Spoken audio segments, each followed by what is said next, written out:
Bueno, buenas tardes a todos. Gracias por sumarse a un nuevo encuentro de la comunidad que lleva adelante TICMAS, la comunidad de docentes. El encuentro de hoy se llama No se necesitan héroes para la inclusión, se necesitan puentes.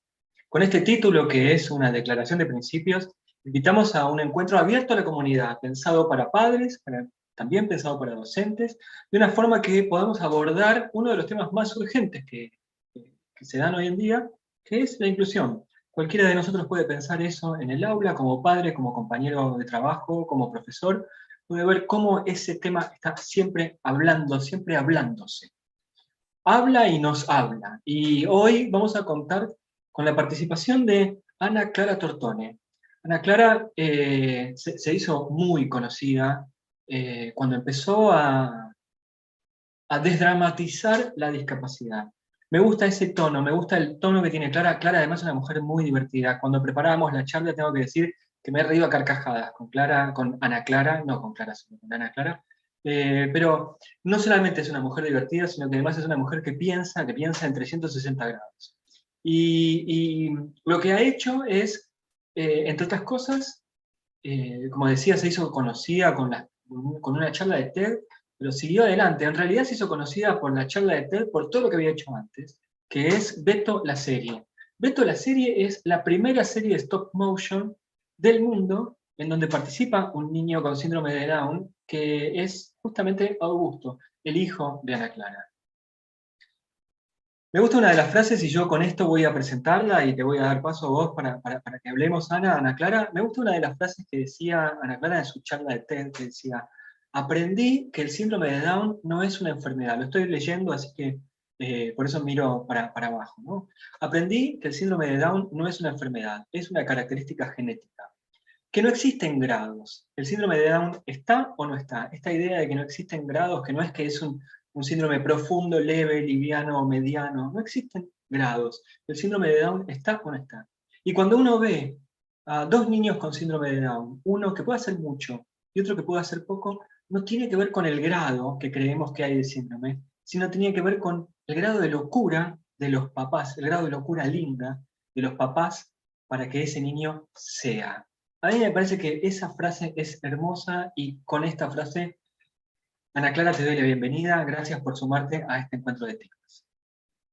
Gracias a vos, Patricio, y en tu nombre a TICMAS por proponer este tipo de actividades y por convocarme. Bueno, para mí la verdad que es una gran satisfacción eh, y siempre me gusta esta posibilidad de pensar en conjunto. Veo que tenemos mucha gente, estoy leyendo los saludos muy lindos y desde todas las provincias de nuestro querido país. Y, y bueno, y sí, yo te escucho hablar y es como que, wow, digo, me asusto, ¿no? Porque se hizo muy conocida y fuera de broma, me sigo sorprendiendo porque creo que esto ya te lo dije, yo siento que no digo nada nuevo, pero evidentemente la manera que propongo de que hablemos de la cuestión de qué nos pasa con la discapacidad, me parece que ahí está la clave. Creo que nos está haciendo falta abrazar la idea de cuál es el impacto que sentimos las personas cuando la discapacidad se nos presenta como un hecho concreto, ya sea en nuestros brazos porque somos madres, padres, o en nuestra aula porque somos profes.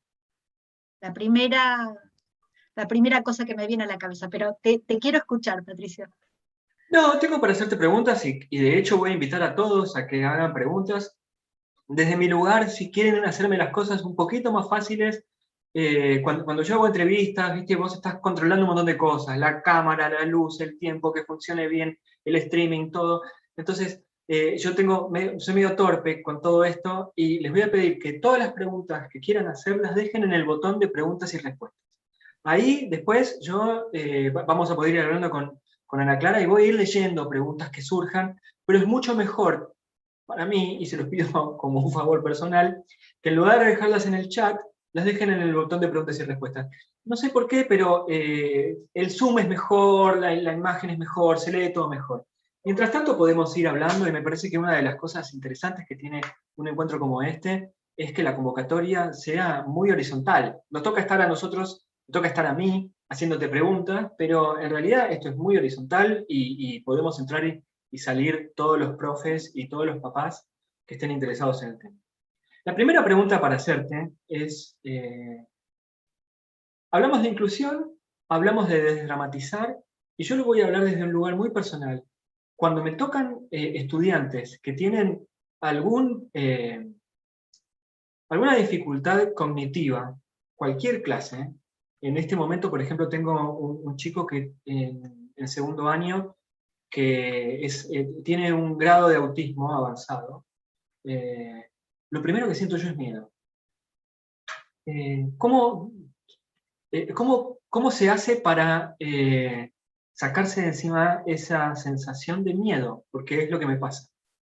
Bueno, fíjate vos, estamos conectados, Patricio, porque la sensación que tenía esto, ¿no? Que iba a decir cuando estaba hablando es esto, ¿no? La discapacidad se te para adelante, bien en los brazos porque sos mamá o papá, o bien en el aula, en el primer banco o en el último porque sos profe, y el impacto es fuerte. Y el primer impulso es salir corriendo, ¿no? O sea, es la primera pregunta. eh, ¿Por qué? ¿Qué hice yo para merecer esto? ¿Pero qué hice mal? Eh, yo recuerdo, lo primero fue, ¿qué pasó? ¿Dónde fallé?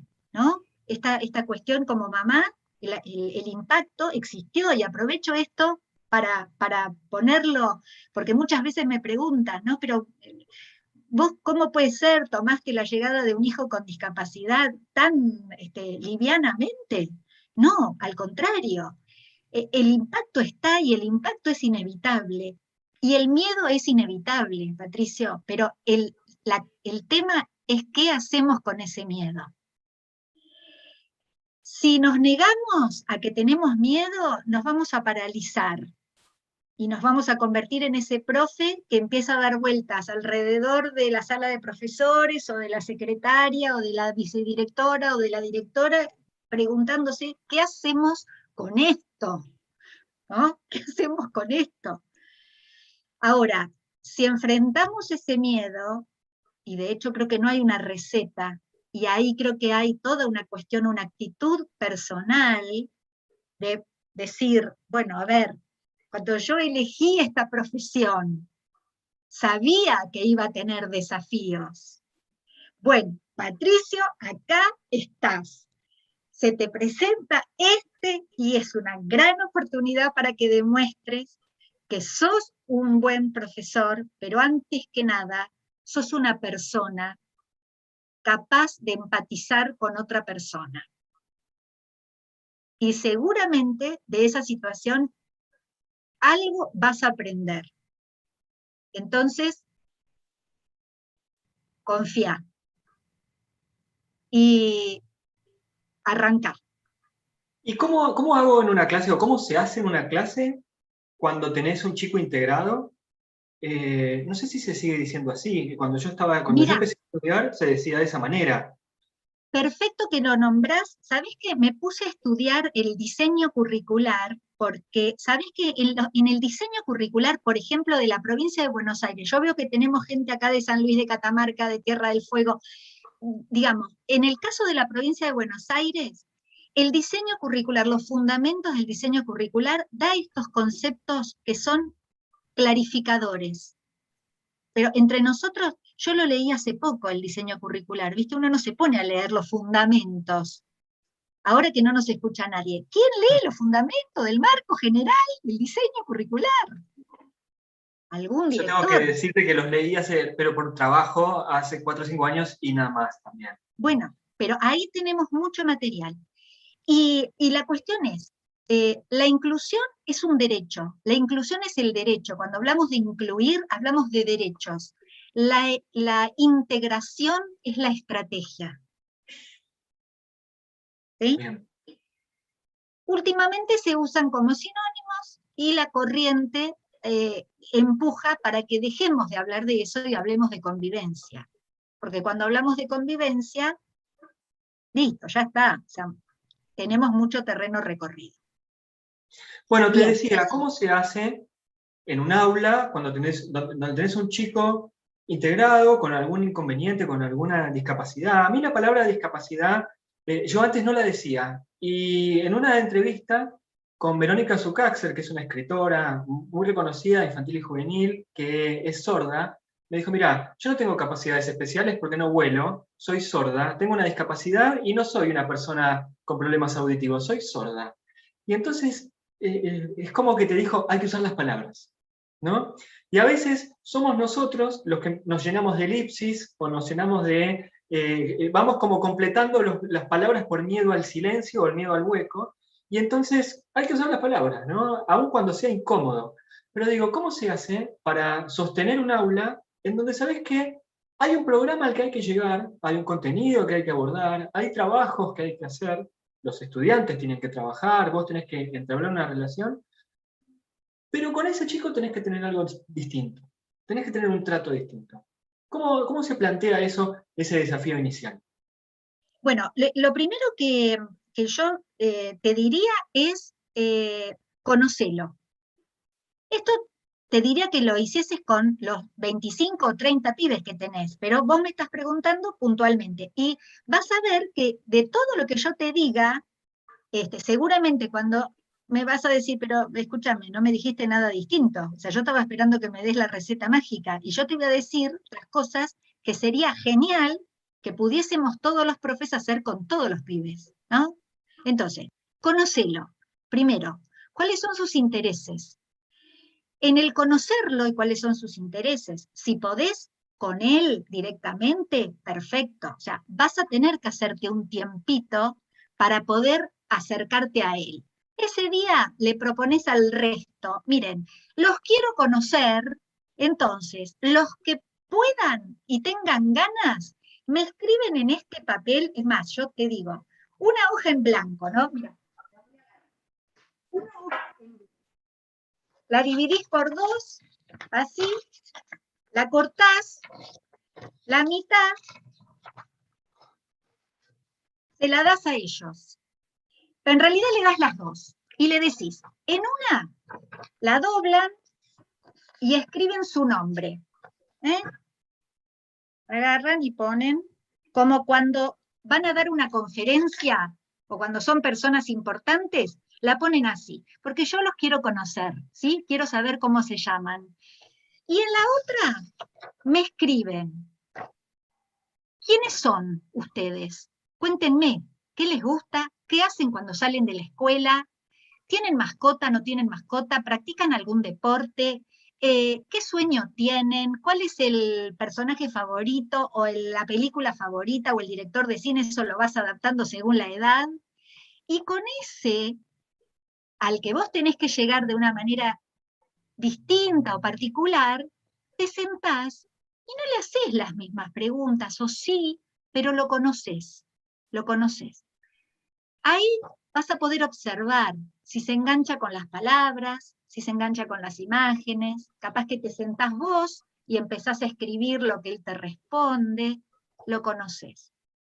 Y ahí vas a saber, primero, por dónde vas a poder empezar a cruzar ese puente. ¿Sí? Vas a tener muchos datos. Y yo casi te diría que es lo único que necesitas, que a partir de ahí vos te vas a dar cuenta. Bueno, a este Juan, María, ¿qué? Le tengo que llevar imágenes, le tengo que presentar los contenidos en imágenes. Entonces, le buscas un libro, buscas una tablet y le haces una selección de imágenes, te pones en contacto con la familia y le decís, este mes vamos a trabajar este tema y este tema.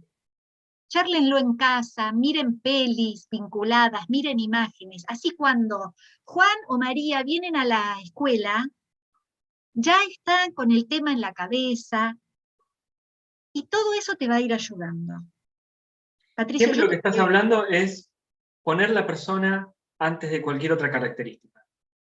Absolutamente. ¿Sabés qué me acordaba hoy esta mañana mientras pensaba en este momento, ¿viste? Y decía, nosotros los profes estamos muy acostumbrados a pensar en el aprendizaje basado en proyectos. Bueno, ¿qué tal si fundamos el aprendizaje basado en personas? Vas a proponer una revolución educativa, Ana Clara. ¿Me acompañás? Bueno, si me animo. Yo Podríamos probar. yo te presto los anteojos. Si te animás, te presto los anteojos. ¿Qué es, yendo a vos y yendo también a Augusto? No es mi intención que vos hables en nombre de Augusto, pero en todo caso, Augusto es una realidad en tu vida, y cuando vos contabas las experiencias que habías encontrado con familias, amigos de Augusto, qué sé yo, veía, nada, aparecía ahí presente ciertas dificultades. ¿Qué es lo que más te molesta a vos como mamá de un chico con síndrome de Down?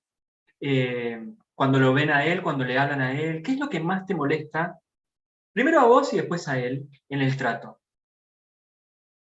O mejor dicho, si querés, ¿qué es lo que tendríamos que evitar nosotros? Porque también hay que decir, uno, no sé, yo no estoy en un contacto cotidiano con chicos que tengan síndrome de Down, por lo tanto, hablo desde mi desconocimiento, ¿no? No, entiendo hacia dónde vas. Mira, vos sabés que todavía es muy fuerte, o sea, es muy presente esta experiencia que te voy a contar. Vamos a un restaurante, nos sentamos, Augusto, Segundo, suponte, y Guido, ¿no? Mis 3 hijos y yo. Entonces, traen el menú, cada uno el menú. Felizmente los menúes ahora tienen fotos, entonces como Augusto no lee todavía, selecciona lo que quiere comer con las fotos, viene el mozo y nos pregunta a nosotros, y cuando llega el turno de tomar su comanda, me miran a mí y me dicen, ¿y él qué va a comer? Entonces yo lo miro y le digo a él, el señor pregunta o la señora pregunta, ¿qué vas a comer? Decile. O a veces le digo, no sé, le contesto, no sé, pregúntele a él, según cuál sea mi grado de conexión con la situación, ¿viste? Pero eso es lo que por ahí siento que me hace como ruido, ¿viste? Esta cuestión.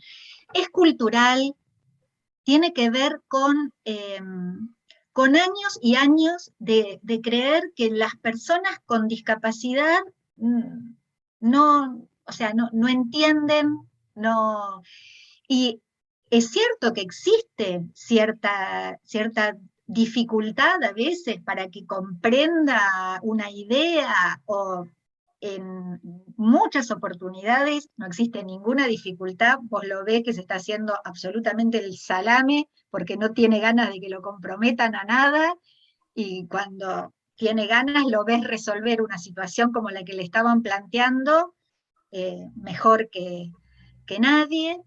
Pero bueno, eso es algo que como mamás me hace ruido. Este, a ver, No Augusto darle la tiene voz. 16. Al final es eso, no darle la voz. Claro, no darle la voz, exacto. Augusto cumple 17 años, y bueno, viéndolo desenvolverse en la escuela, sí, tuvo su época de concurrir con un acompañante, cuando pasó de la primaria a la secundaria, de pronto como familia sentimos que era importante que contasen con ese recurso en la escuela y él también. Y acá un poco de nuevo esta idea de puente, ¿no? Entre familia y escuela. Eh, y bueno, y él llegó el momento de irse de viaje de egresados en 6º grado, entonces me convocaron el equipo directivo de la escuela a la que le estoy siempre sumamente agradecida, no porque hicieron algo que no tenían que hacer, sino porque vencieron todas las barreras que ellos mismos habían construido, las fueron derribando con nosotros, pero no desde el enfrentamiento, sino desde el acompañamiento y el encuentro. Y bueno, y me convocaron y me dijeron, se acerca el viaje de egresados, ¿qué vas a hacer? Fue la pregunta. Y yo respondí, el bolso.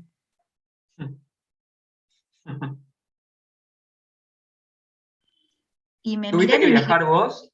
¿Te pidieron no, viajar vos? no, no, no, no. Eh, Plantearon su temor, como decíamos al principio, les dio miedo y felizmente les dio miedo y se hicieron cargo de ese miedo y nos convocaron como familia. Y como familia yo tenía dos caminos. Muchas veces hago referencia a esto, y viste que hago referencia, yo en alguna vida debo haber sido ingeniera civil, porque hago referencia a los caminos, a los puentes, viste. Bueno, yo siempre digo, vos tenés siempre dos caminos. O iniciás una discusión, un conflicto, o te quedás con, ¿cómo es una escuela que me está llamando para decirme, pero esto no te lleva a ningún lugar eso? O agarrás y le transmitís confianza. La confianza que vos tenés en tu hijo, se la transmitís al profe, al director. Confía, confía. Entonces ahí dieron paso a la posibilidad. Se abrieron. Nos veían tan confiados a los padres que dijeron, ok, ¿ustedes están seguros? Nos dijeron, plenamente seguros. Listo. Tuvimos como familia la gran satisfacción que a la vuelta del viaje de egresados, 5 días, esta persona, vicedirectora de la escuela primaria, la que me había convocado a esa reunión, parada en el estribo del colectivo, antes de bajar, y a viva voz, gritó, mamá de Augusto, y todo el mundo miró, tu hijo es un genio. O sea, todo dicho.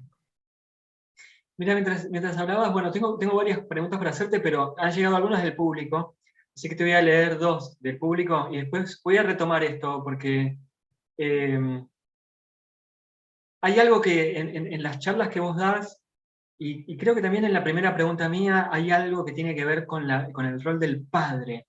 Cuando vos dijiste mamá de Augusto, a veces ese miedo también el miedo está enmascarado en una vergüenza, ¿no? Y creo que algo que vos hacés es correr completamente la vergüenza. Al final te dije que te iba a leer algunas preguntas y me metí en el tema, pero porque creo que había algo ahí, ¿no? Hay como una cosa de que los papás decimos, qué vergüenza, o no sé si es vergüenza, sino qué va a pasar conmigo a partir de esto.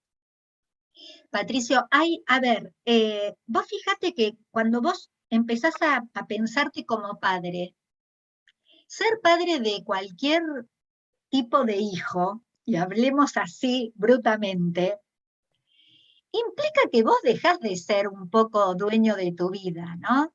El tema es que cuando vos te proyectás al futuro como padre de un hijo sin un diagnóstico de discapacidad, vos más o menos decís, bueno, este pibe hasta los 18, 20 años lo voy a tener en casa, va a empezar la facultad, espero que le pegue, que encuentre un buen laburo, que estudie algo que sirva, que pueda independizarse, y bueno, y yo recuperaré, a ver, llegaré a los 50 y pico de años, 60, y recuperaré mi libertad de alguna manera, siempre y cuando no me encajen a los nietos. Si es que los van a tener, andás a ver, pero vos te proyectás como que todo fluye.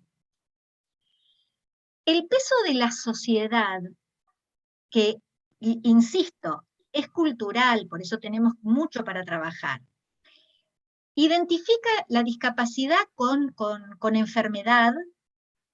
¿Sí? El modelo médico es el responsable de esto, no hay culpables, sino que arrastramos un modelo médico, ¿sí? Y entonces es como, bueno, ¿sabés qué? Mira, las cosas no van a ser como vos las soñaste.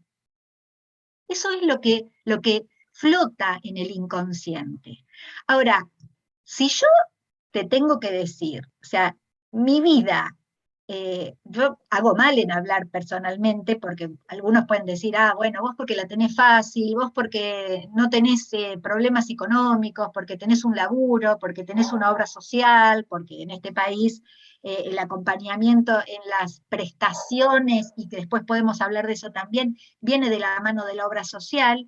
Pero bueno, a ver, todos los hijos necesitan actividades, todos los hijos te requieren acompañamiento, llevas a todos los hijos al médico, o sea que en esas cuestiones no es cierto que uno tiene más carga por el solo hecho de que tu hijo tenga discapacidad. Podés tener un hijo con discapacidad y que sea un pibe sano, o sea, claramente. Pero indudablemente pesa mucho esta cuestión. O sea, cuando nació Augusto, a mí hubo gente que me dijo, ¿cuánto lo siento? Lo siento mucho. Y yo, ¿qué le voy a decir?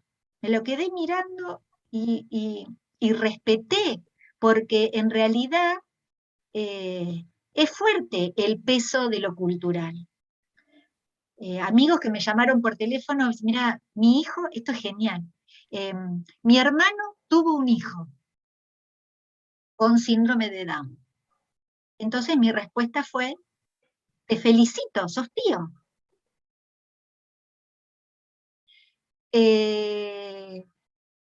Claro, tenés razón. Y ahí se dieron cuenta. O sea, no, ya la cuestión era poner una distancia. ¿Ah? Y te llamo porque necesito que me ayudes a pensar qué hago, cómo lo ayudo. Y mi respuesta fue, anda, ¿qué le ibas a comprar a tu sobrino cuando naciese? ¿Una pelota, un oso? ¿Qué le ibas a comprar? ¿La camiseta de River, de Boca, de Estudiantes, yo que soy de La Plata, de Gimnasia? ¿Qué le ibas a comprar? Bueno, anda y comprale lo que le ibas a comprar. Anda a la habitación, si ya está con la mamá, hacele upa y sacate una foto. Esa va a ser la manera de ayudar a tu hermano.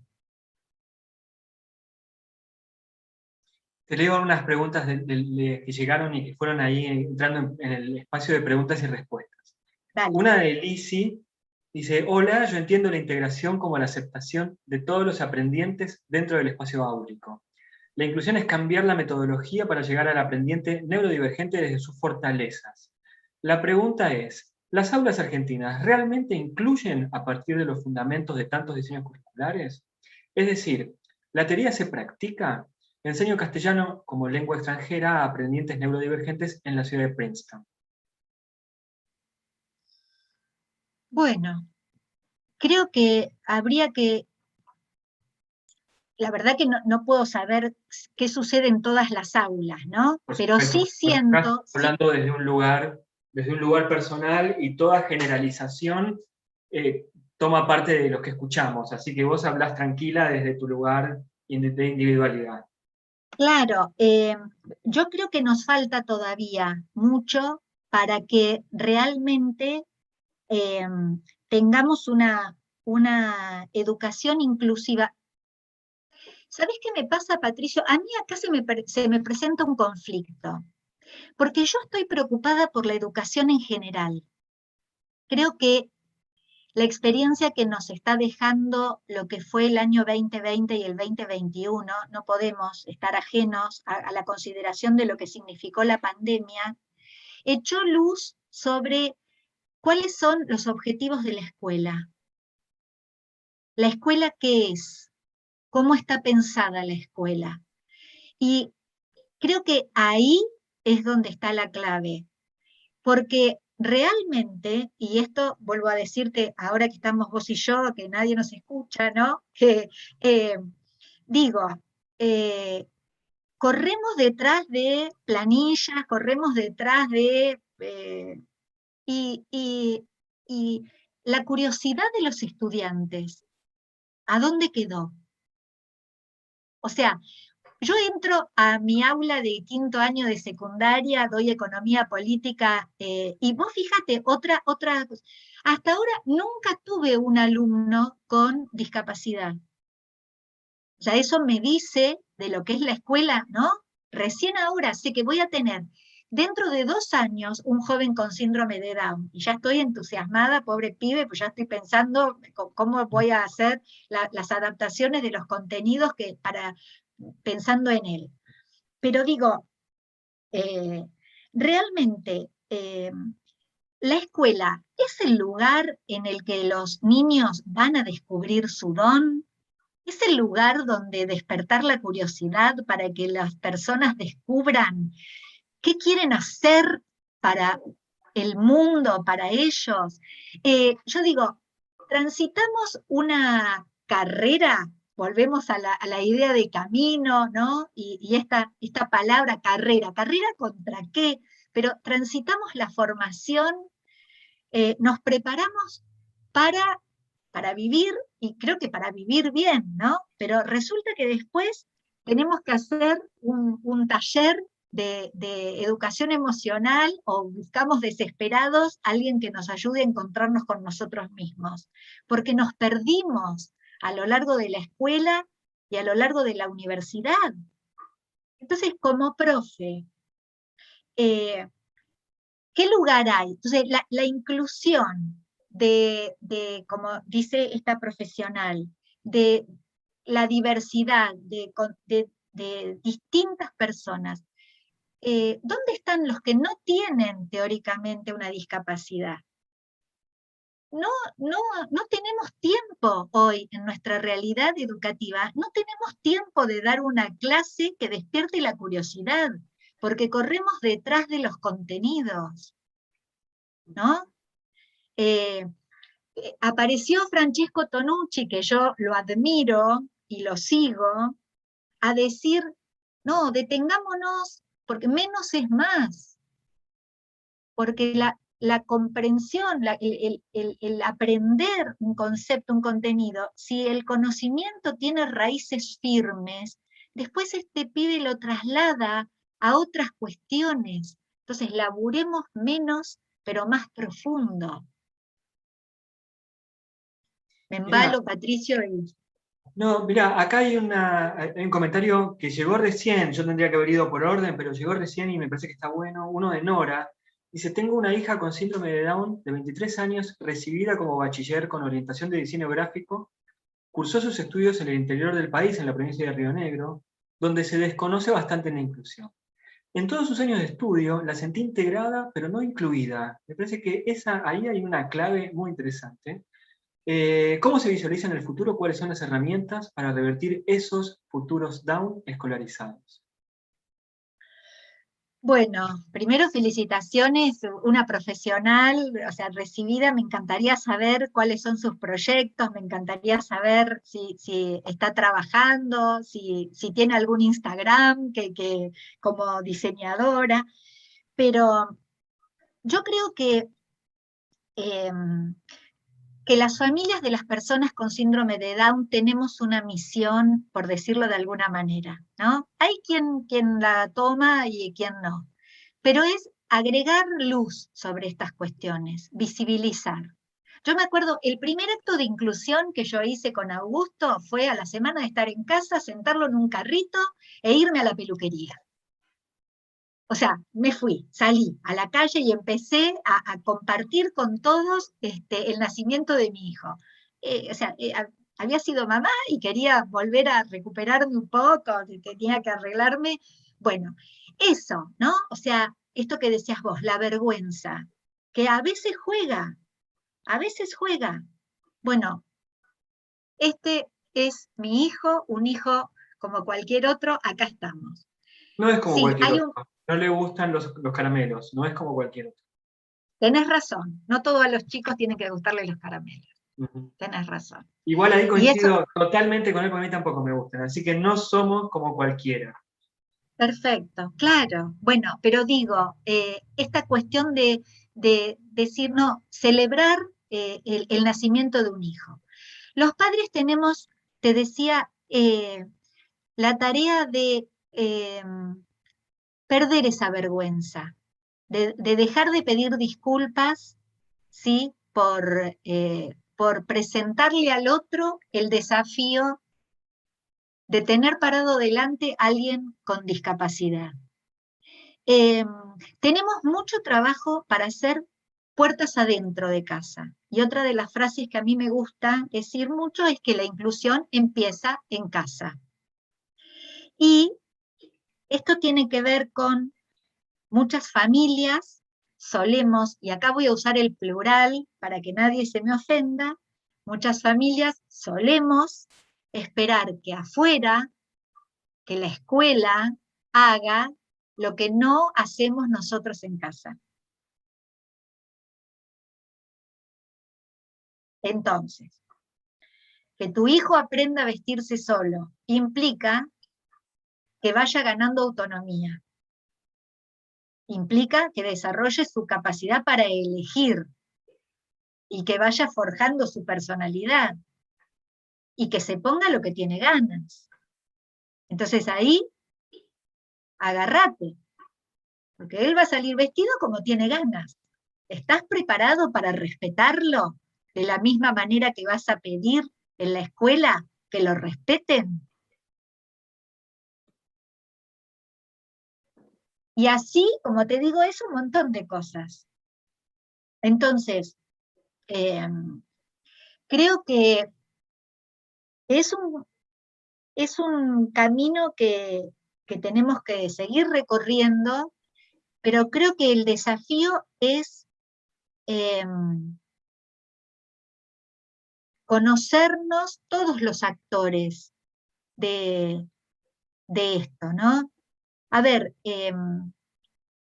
yo lo pienso también en términos de educación, cuando los profes convocan a las familias a participar de alguna muestra para que todos vean lo que sus hijos han logrado, ¿no? Cuán ricos son esos momentos de intercambio entre familias y profesores. Hemos perdido ese contacto. ¿No te parece, Patricio, que es como que las escuelas y las familias han perdido como, o es una sensación que tengo, ¿no?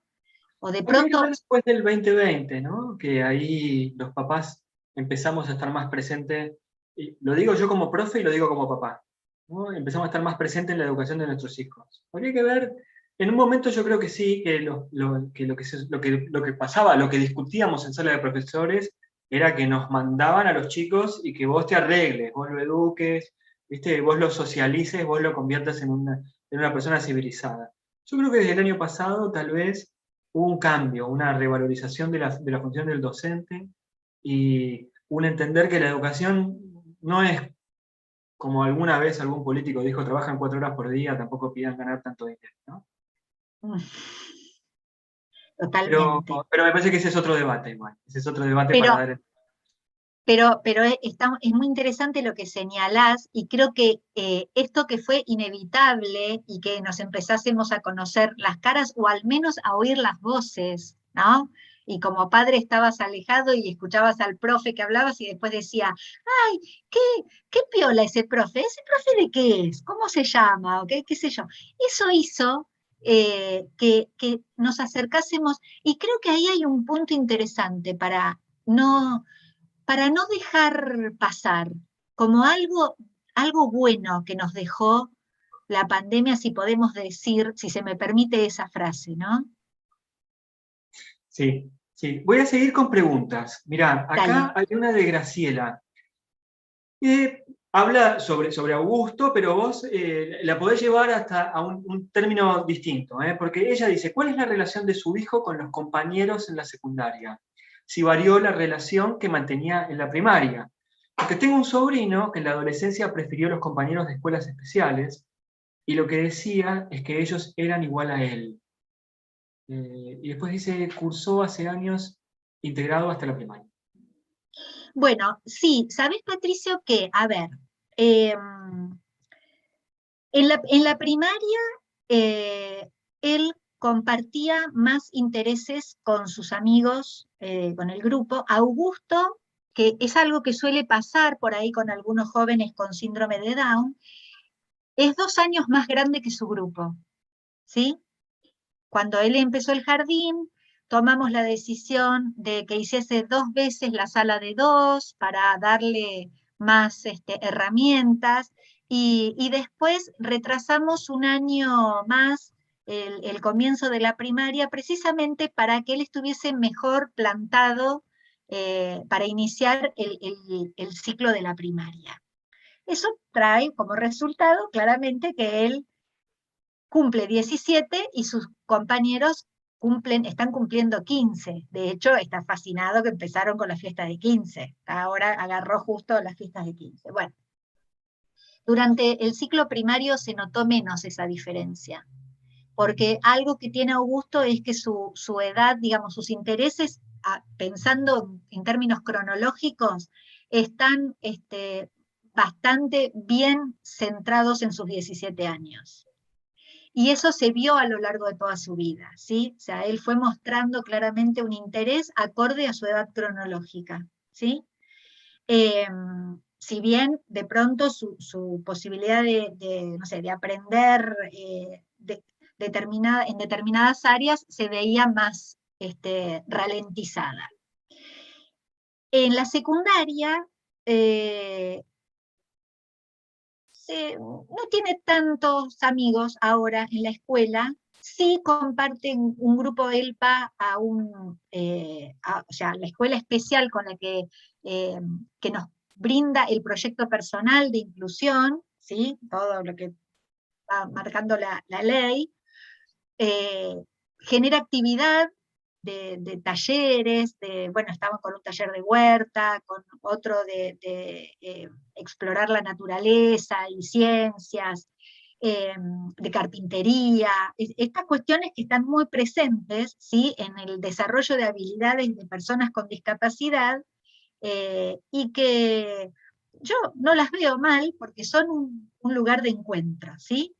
Entonces, él va una vez por semana. Ahora se nos dificulta un poco por cuestiones de horarios, pero él estaba asistiendo. Y, y claramente comparte más intereses porque en ese lugar se encuentra con chicos más grandes y con chicos que tienen su misma edad.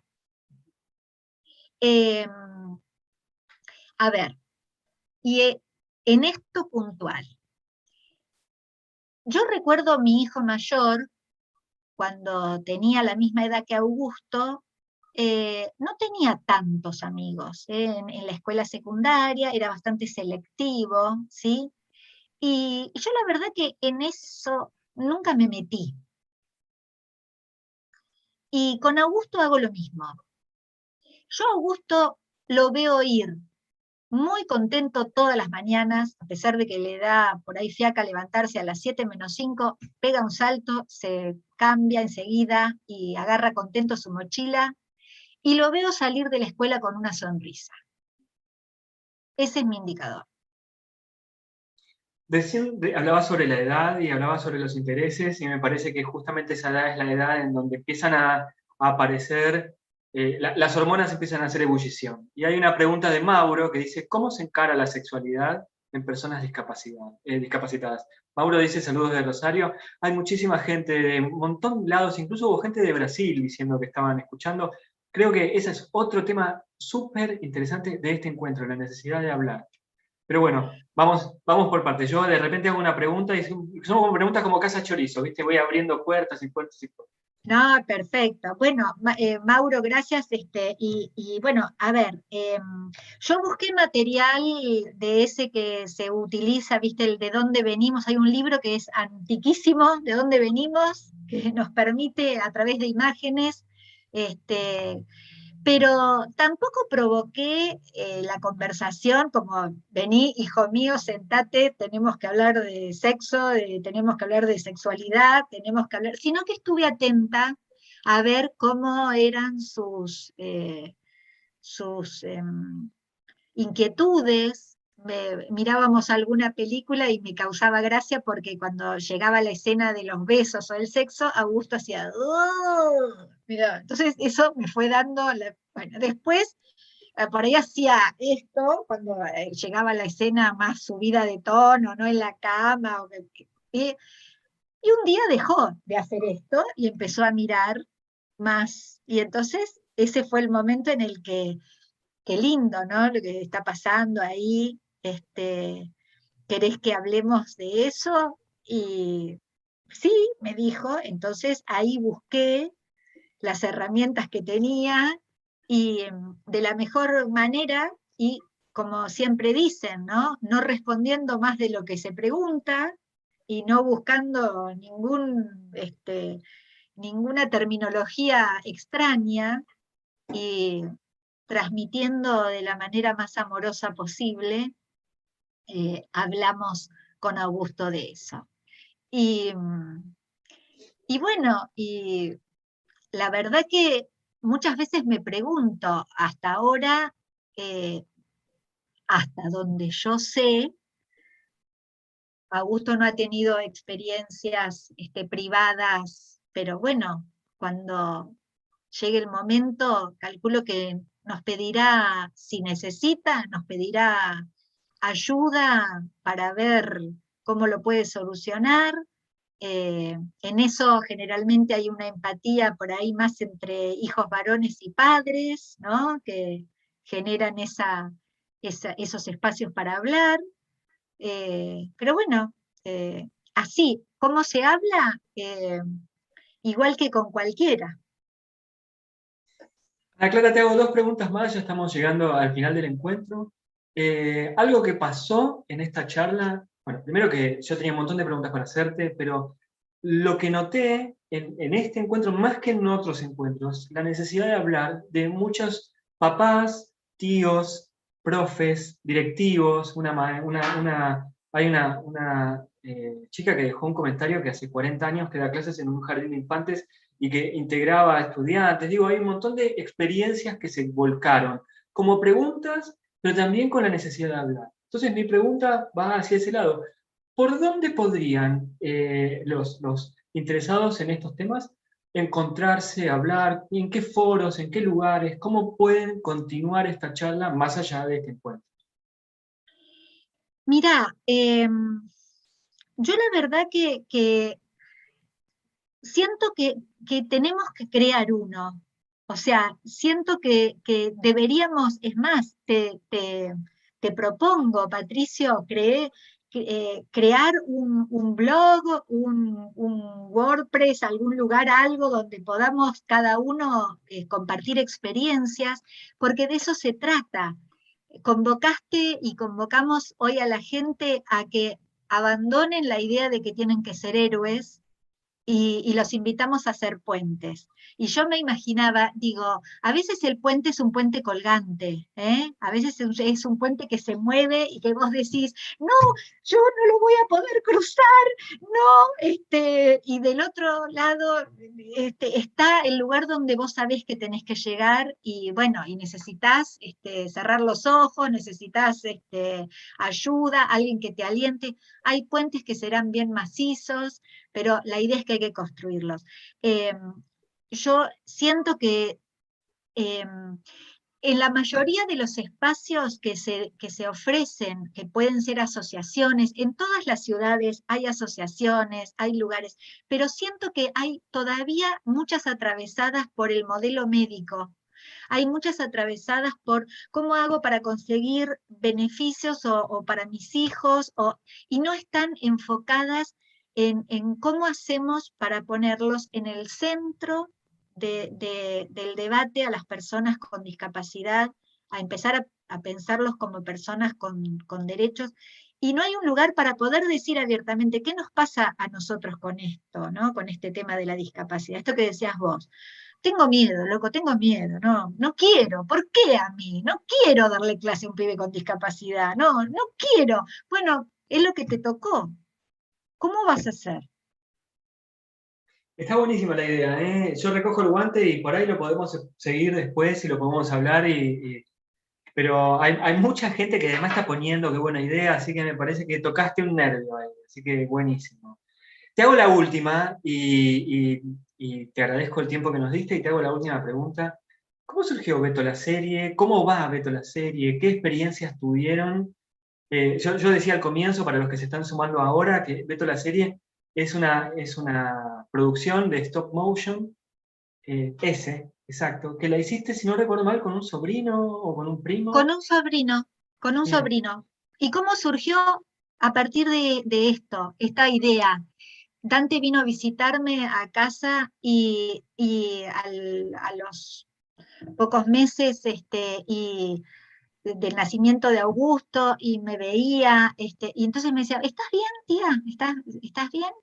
Sí, estoy bien. ¿Todo bien? Me decía él, sí, todo bien. Yo te veo muy tranquila, me decía. Un día fue comiquísimo porque me dijo, ¿vos estás segura? ¿Vos te confirmaron que Augusto tiene síndrome de Down? Porque yo te veo muy tranquila. Entonces la pregunta digo, ¿pero por qué? ¿Vos te parece que yo tendría que estar nerviosa? No, dice, porque yo cuando comento que tengo un primo con síndrome de Down, la gente pone cara triste. Bueno, le digo, tenemos que hacer algo para que eso cambie. ¿Qué podemos hacer? A ver, ¿qué se te ocurre vos que sos director de cine? Y así se fue. Esa idea fue madurando. Al año viene un día y me dice, escucha, quiero probar a hacer algo con stop motion. ¿Te copás? Hacemos un personaje con síndrome de Down, que tenga síndrome de Down. ¿Cómo tendría que ser un niño con síndrome de Down? Y empezamos le dije, sí, me copo. Me acuerdo que le dije, ¿cuánta plata necesitas? No, poca. Bueno, listo. Entonces yo te puedo financiar. Si es poca, te puedo financiar. Vamos, nos sacamos una foto, me acuerdo, con el primer sobre, con unos mangos que le di para que compre plastilina y un fondo infinito, para empezar a jugar con la cámara de fotos y eso. Y ese día nació Beto la serie. Beto la serie la pueden ver en YouTube, la buscan así, Beto la serie, o Desdramatizar, o si ponen Ana Clara Tortone, siempre remite para ese lado. Están, si tenemos gente de otros países, está puesto de modo de descarga gratuita en todo el mundo. Y busquen los subtitulados también. El poco diálogo que tiene, lo tiene subtitulado. Y el desafío fue que Augusto le puso la voz al personaje, para que lo que se oyese hiciese ruido, o sea, es difícil, hay que prestar atención. Y yo digo siempre, comunica, una persona con discapacidad se comunica, lo que pasa es que demanda de nosotros un oído distinto. Ana Clara, te agradezco muchísimo el tiempo que nos diste. Invito a todos a que sigan, decí tus redes si querés, decir las lecciones, que te sigan. Nosotros, como Arroba, todos los meses, hacemos esta clase de encuentros. Vamos a seguir haciendo encuentros en noviembre, en diciembre, durante el verano también vamos a seguir haciendo encuentros abiertos a la comunidad desde TICMAS. Creo que me parece que era un encuentro muy necesario para todos nosotros, hablar sobre, como venimos hablando, tuvimos un encuentro de educación sexual integral, tuvimos encuentros que eran más del palo educativo, cómo se hace una evaluación en pandemia, pero también venimos pensando en la comunidad, en los padres, en los profes, y cómo podemos hacer la integración en el aula. Era un tema que nos estaba recorriendo a todos. Así que desde TICMAS te agradecemos y te dejamos las últimas palabras para que cuentes todas tus. muchas gracias. Estoy viendo Gentil González desde Brasil, un colega que nos formamos juntos. Muchísimas gracias por estar, Gentil. Y Después te vamos a agradecerte. pasar todos los comentarios del chat para que te lleguen, así ahí podés seguir hablando con las personas. Yo no sé si en el chat llega nombre, apellido o correo, pero si llegara eso, tenemos para pasarte también eso. Por favor, yo ahí puse mi Instagram bueno, y el correo electrónico que es como mi nombre completo y es @gmail.com, así que bienvenidos los correos. A vos, Patricio, agradecerte por generar este espacio a Tigmas. Creo que, eh, creo que ese guante que tomaste puede ser algo muy valioso, generar espacios de encuentros. Me parece que hoy la clave está ahí, porque creo que todos necesitamos sentirnos incluidos, ¿sí? Y creo que ese es el camino, ¿sí? Empezar a pensar realmente en que somos una comunidad, ¿sí? Y en esa comunidad la gran diversidad. Y siempre pensar, la discapacidad es la diversidad llevada al extremo, ¿sí? Pero no existe un aula que no sea diversa. Así que con esa idea quiero que nos quedemos. Muchas gracias, Patricio, por el encuentro y gracias a todos los que nos acompañaron hoy.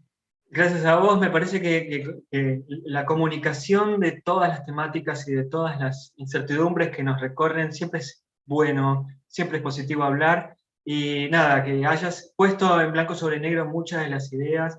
incluso que me hayas permitido a mí contarte cuáles son mis temores, ¿no? Digo, hace que de repente uno cambie su forma de pensar. Así que te agradezco el tiempo, te agradezco la disposición y agradecido también con todos los que han seguido el encuentro. Les propongo que sigan en Tigmas, seguramente en estos días van a recibir un correo con todo lo que pasó, van a poder seguir viendo esta charla en YouTube y compartirla, pero más que eso, les propongo que sigan vinculados a Tigmas porque todos los meses hacemos esta clase de encuentros y creo que nos vamos todos muy beneficiados, ¿no? Así que, bueno, de nuevo, gracias, nos vemos la próxima. Gracias.